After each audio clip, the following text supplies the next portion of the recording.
Y aquí seguimos en vivo por la pantalla de DNews y nos vamos a meter con otro de los temas centrales que siguen arrojando novedades día a día, y es esta estrategia de máxima presión que está cumpliendo hoy 2 meses, en realidad 2 meses y 4 días, contra el régimen de Nicolás Maduro por parte de Donald Trump. El viernes, ¿te acordás? Contábamos.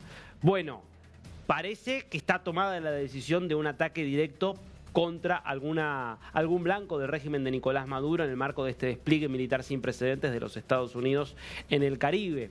Una estrategia que es contra el narcotráfico, pero como estaba claro también, contra el régimen de Nicolás Maduro, que es visto como una amenaza geopolítica y de seguridad nacional para Estados Unidos, y esto lo acreditamos, además lo es para todo el resto de América Latina. Ahora bien, lo decíamos también el viernes, esto había sido desmentido por Trump, es difícil imaginar un ataque antes de la llegada del USS Gerald Ford, que es el portaaviones que nos enterábamos hace poquito más de 2 semanas, casi 3 semanas, que Trump había decidido sumar a este despliegue que se está realizando bajo la órbita del Comando Sur de los Estados Unidos. Este buque que cruzó hace algunas horas el estrecho de Gibraltar, es decir, ya atravesó todo el mar Mediterráneo y empieza a recorrer el Atlántico rumbo al Caribe. ¿Para qué vas a desplegar un portaaviones para realizar un ataque antes de que llegue el portaaviones? No tiene ningún sentido. Por eso estaba claro que el portaaviones va porque se quiere hacer un ataque, pero que ese ataque todavía tiene, me parece, algunos días más de maduración por delante. Ahora, ¿cómo podría ser ese ataque? Bueno, mira lo que publica el New York Times, citando fuentes de la administración Trump que han hablado en condición de anonimato. ¿Atacar Venezuela o no? Trump contempla sus opciones. El presidente de Estados Unidos aún no ha tomado una decisión, dice el New York Times, pero sus asesores están barajando una serie de objetivos para intentar justificar el derrocamiento de Nicolás Maduro. Bueno, New York Times ratifica lo que yo te había anticipado el viernes pasado. De mínima están esperando que llegue el USS Gerald Ford y que esté ya conformada la totalidad de esta flota, que va a incluir a más de 3 embarcaciones, unos 90 aviones de distintas características, 15.000 hombres entre Marines y marinos que están en condiciones de hacer un montón de cosas. Y esto lo dijimos al principio, cuando comenzó de alguna forma este despliegue el 2 de septiembre. ¿Cómo funciona este tipo de ofensivas en la relación entre un ejército y un presidente, entre el poder militar y el poder político? Bueno, las autoridades militares disponen de las fuerzas y le presentan al presidente un menú de opciones. Y el presidente es el que toma la decisión en su condición de comandante en jefe de ese menú que le ofrecen los miembros de las Fuerzas Armadas. ¿Por dónde ir? Bueno, lo que vas a ver ahora son las 3 grandes opciones que tiene este menú y que están siendo evaluadas hoy desde Washington, D.C. 1.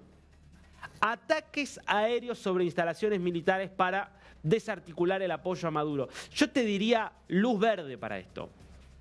Si nosotros tuviéramos que poner acá un semáforo, luz verde. ¿Por qué te digo luz verde? Porque todo apunta a que lo primero que se va a hacer va a ir por este lado.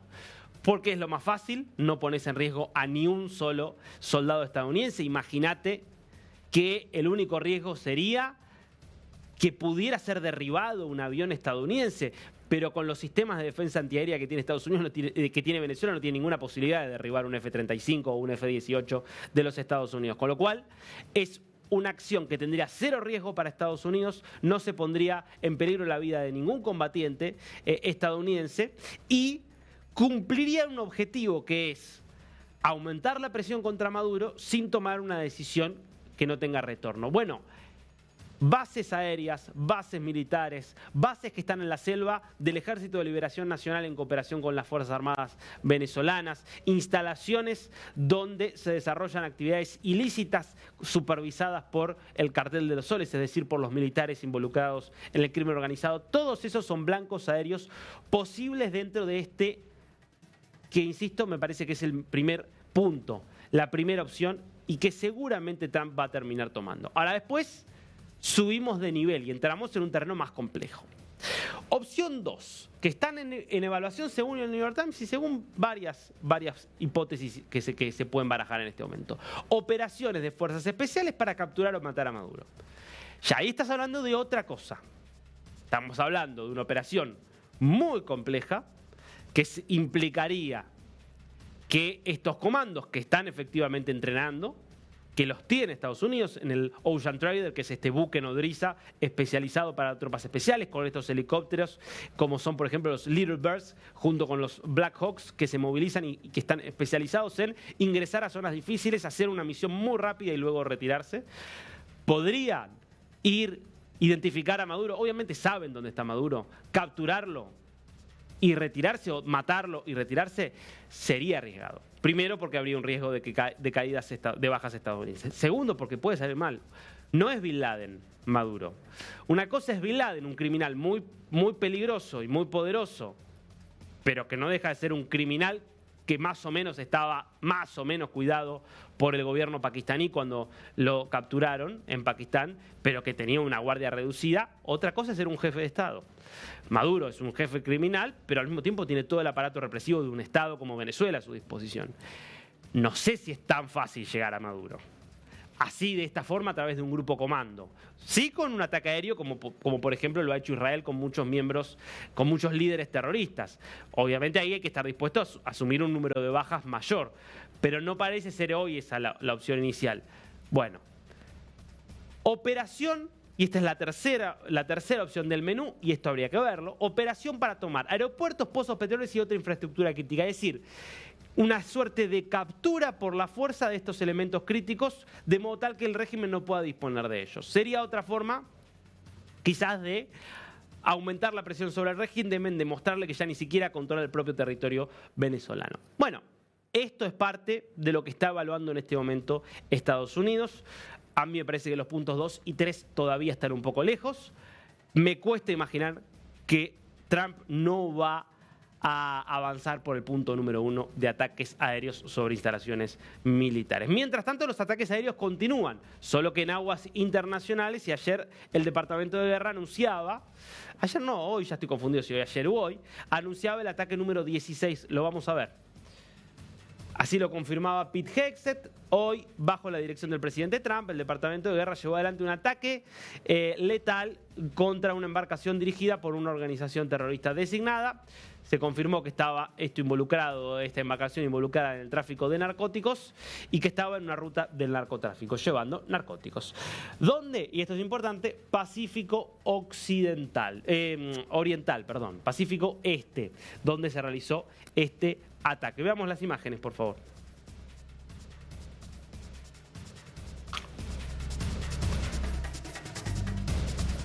De esta forma, la lancha era destruida. Ya tres muertos, creo que decía Pete Hegseth, que se habían producido justamente en este ataque. Ya estamos hablando de un número de muertos que ya supera cómodamente los 50. Lo veíamos la semana pasada cuando repasábamos los datos de todos los ataques que se vienen realizando hasta aquí. Y en este caso se confirma que es en el Pacífico, probablemente cerquita de la costa de Colombia, y otra vez un ataque contra un blanco del narcotráfico en el marco de este despliegue que está llevando adelante Estados Unidos. Maduro, de todas formas, se sigue mostrando optimista y dice que está en condiciones de vencer al imperialismo. Lo escuchamos. La visión imperialista siempre personaliza en un hombre. No hay problema. Porque si me atacan a mí, es por algo, ¿verdad? Si ellos dicen todas las extravagancias y mentiras que no cree nadie en Estados Unidos, que no cree nadie en este mundo, que no cree nadie en nuestra Venezuela, es por algo. Resulta ser que este muchacho de los barrios de Caracas, nacido un 23 de noviembre de 1962 y que se educó en las asambleas de la clase obrera caraqueña y con mis hermanos del metro de Caracas, resulta que este muchacho le crea tanta rocha al imperio norteamericano. Yo me asombro de ver mi foto, yo todavía me asombro, de ver mi foto y mi imagen en Fox News, CNN, y digo, coño, ¿hasta dónde llegaste, Nico? ¿Ah? ¿Qué temen de mí? Si no soy yo, es un pueblo de pie, en batalla, bolivariano, chavista, dueño de su destino, que no será humillado jamás, que no será rendido jamás y que logrará vencer al imperialismo en cualquiera de las amenazas que intente contra nuestra patria amada. ¿Hasta dónde llegaste, Nico? La verdad, increíble que todavía tenga humor, ¿no? Para reírse de su propia situación, que es bien delicada, pero atención, ¿eh? La verdad que a Maduro lo respalda el historial que marca que han pasado más de 25 años, 26 años, y el régimen sigue allí, más allá de todos los intentos de las fuerzas democráticas venezolanas por justamente devolver al país en la senda de la libertad. El régimen aprendió muy bien de Cuba y Cuba podría decir lo mismo, imagínate.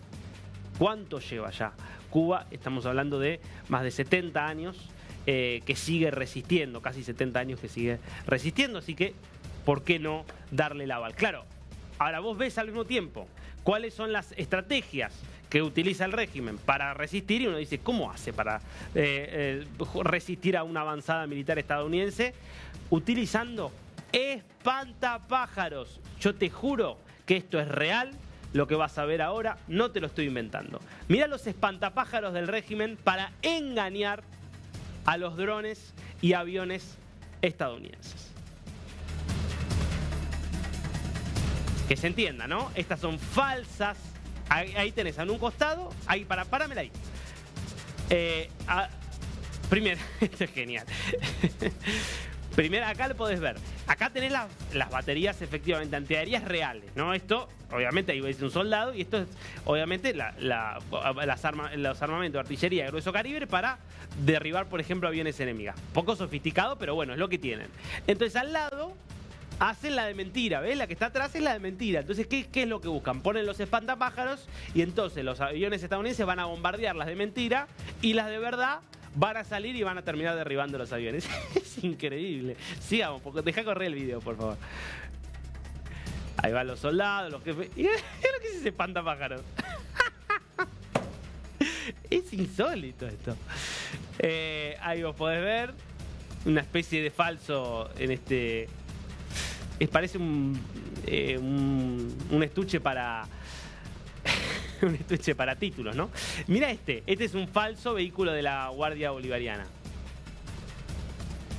Claro, entonces desde arriba Estados Unidos hace un bombardeo selectivo, se relaja creyendo que logró destruir muchos objetivos del régimen y no, se da cuenta después que eran todos espantapájaros y por sorpresa después los toman las fuerzas del régimen. Esto es real, habla del estado en el que se encuentran hoy las Fuerzas Armadas bolivarianas, que obviamente se han convertido en fuerzas no realmente militares, sino en fuerzas criminales. De todas maneras, nosotros lo burlamos, Maduro sigue allí y vamos a ver qué pasa después de algunas semanas, porque obviamente tiene un riesgo siempre avanzar con opciones militares y por eso ese menú del que hablábamos antes y las dudas que tiene en este momento Donald Trump respecto de qué opción aplicar. Mientras tanto, Maduro sigue contando con defensores internacionales. Nunca nada parecido a lo que hace Gustavo Petro, pero, como sabemos, Luis Ignacio Lula da Silva, el presidente de Brasil, también viene siendo una pieza clave para sostener a Nicolás Maduro. Ustedes se acuerdan que Lula da Silva tuvo una reunión con Donald Trump la semana pasada, fue en Kuala Lumpur, en Malasia, su primer encuentro bilateral con Donald Trump. Hablaron obviamente de la relación bilateral con Brasil, pero luego el canciller brasileño Mauro Vieira contó que se había ofrecido para mediar. Bueno, ayer Lula habló por primera vez de esto y contó lo que le dijo a Donald Trump. Escucha. Mas o senhor teme uma invasão terrestre das forças americanas? Não, eu não quero que a gente chegue a uma invasão terrestre. Eu disse ao presidente Trump, e vou repetir para você, de que um problema político a gente não resolve com armas. A gente resolve com diálogo. Sabe? Então, se está faltando diálogo, eu me coloquei à disposição, sabe, naquilo que entenderem que o Brasil possa ajudar, nós temos todo interesse em ajudar. Nós não desejamos, nós não queremos conflito na América do Sul. Si uno tomara esta declaración en el vacío, ¿no? Asumiendo que cuando hablamos de Venezuela hablamos de una dictadura que acaba de llegar al poder. Un régimen autoritario que acaba de tomar el control, que está impidiendo que haya elecciones, pero que la verdad que recién empieza. Y entonces aparece una amenaza militar para resolver este conflicto, como es lo que está haciendo Estados Unidos. Uno podría decir, bueno, la verdad que es una posición razonable la que plantea Lula. Antes de avanzar con una opción militar, que es siempre muy peligrosa, avancemos con el diálogo. Veamos si a través de la presión diplomática podemos hacer alguna gestión, dialogamos, conversamos y capaz se pueden poner de acuerdo y por ahí, no sé, en unos años terminás teniendo una elección democrática. 25 años hace que está ya el régimen de Nicolás Maduro, antes con Chávez. ¿Cuántas opciones de diálogo hubo?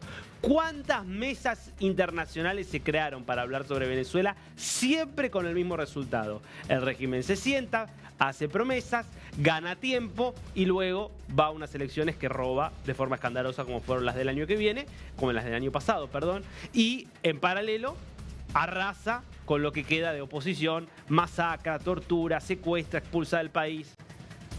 Realmente hablar de diálogo 26 años después de lo que fue la farsa electoral que se robaron los miembros del régimen de Maduro hace más de un año, es burlarse. Es claramente una forma de decir, digamos una cosa para no decir la verdad, que es que preferimos que Maduro se quede. Porque Brasil prefiere, Brasil no, Lula prefiere que Maduro se quede porque Maduro no deja de ser en última instancia un aliado. Maduro y la permanencia de Maduro y la no intervención estadounidense supone que Brasil sigue siendo un poco un jefe en Sudamérica. Claro, una Sudamérica sin Maduro, una Sudamérica por ahí con un gobierno muy alineado al de Estados Unidos, teniendo en el sur a la Argentina totalmente alineada con Estados Unidos, implica, sí, un Brasil con mucho menos poder regional. Y entre el poder regional y los derechos humanos, Lula dejó en claro cuál es su elección. Se queda con el poder regional, se queda con Maduro.